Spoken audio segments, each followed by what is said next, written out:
How are you going to sell net zero to your constituents? Oh, well, we've made a commitment, but we're not walking away from our traditional industries. We'll continue to support the coal sector, as I do every single day. We'll continue to support our resources sector because it drives Australia's economy. And in fact, the forecast for the resources sector is a brand new record. Some $349 billion of economic activity is expected. This is how we're paying for schools, roads and hospitals, and that's how we'll continue to do it. But it is a backflip. You hated the Paris Agreement. You've never been convinced about warming. And in May this year, you vetoed funding for a wind hub near Cairns. Is your mob going to buy the epiphany? Well, we should address the proposal for a wind farm first. I mean, Labor's been making merry on something that just wasn't true. There was no backup in the proposal that I assessed. It was just purely intermittent wind. And once again, we've been proven right. They've managed to secure commercial finance. But in terms of what else is happening, well, welcome to democracy. There was a majority view in the Nationals party room. It passed through the joint party room. The government's put forward a proposal. I'm a member of the executive. I support it. This week, we saw the Prime Minister go electric vehicle mad. But am I really going to be able to drive my EV from Sydney to Bundaberg to have a beer with you? Well, as the PM said, no one's forcing you to buy an electric vehicle. If it suits your lifestyle, if you can afford one, well, knock yourself out. You're welcome to buy them. But I don't think we should be out there subsidising these things through the taxpayer. And now the Minister for Emissions Reduction has put out a proposal around looking to build some infrastructure that will support EVs into the future. But I've got to tell you, Chris, now the people I represent, if they could afford a $60,000 car, they'd be driving around in a Prado now.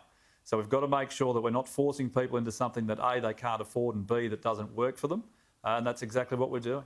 I think that's sensible. I want to discuss nuclear power with you very shortly, but first let's find out a bit about Keith Pitt. You were born in Bundy, grew up in Woongarra, took up an electrical apprenticeship before obtaining a degree in engineering from QUT. What was the life plan at that stage? It wasn't politics.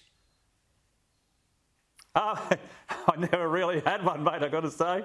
I'd finished senior at a state high school, and I know my mum was bugging me at the time. What are you going to do? What are you going to do? I said, well, something will show up. There was an ad in the paper for a job as an electrical apprentice or apprenticeship intake at Bundaberg Sugar. I was incredibly fortunate to land that job and to go and work with some really incredible people in heavy industry, in the sugar industry at Fairymead Mill. And I still miss them, mate. I really do. So it was a great grounding. I got to the end of my time and I had one of the new engineers say to me, well, you're not smart enough to be an engineer. And I thought, well, we'll show you, mate. So I went off and did that too. But anyway, it's been a great background and it is helpful. You were a lifesaver as well, but I'm looking at a picture now that tells me you didn't wear budgie smugglers. That's a good move. Well, certainly for some of the pictures, they were necessary at times, mate. I was never a great swimmer. That was one of the reasons they invented surfcraft, I think. I'd much rather be on a board or in an IRB. But yeah, surf was just such a wonderful part of my younger life. I've got some great friends who I still have now from part of the movement. It's just a wonderful association that do great work. I'd encourage anyone that's out there, if you're looking for something to do on your weekends, get down and join your local surf club.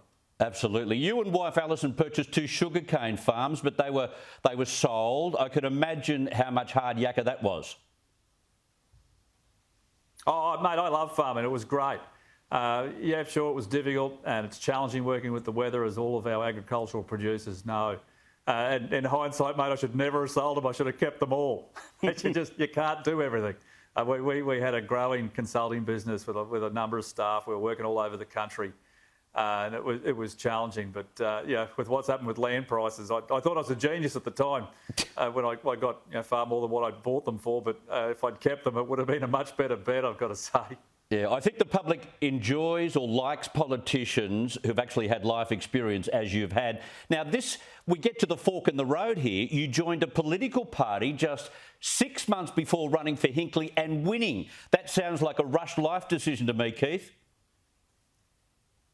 Oh, I'd always had an interest. My family, I'd never actually asked them, but they always voted for the Nats. And I was in a position where Campbell had just won, resoundingly. I thought, well, he should get 2 terms, maybe even 3. How wrong was I? But I had a responsibility to the people that worked for me.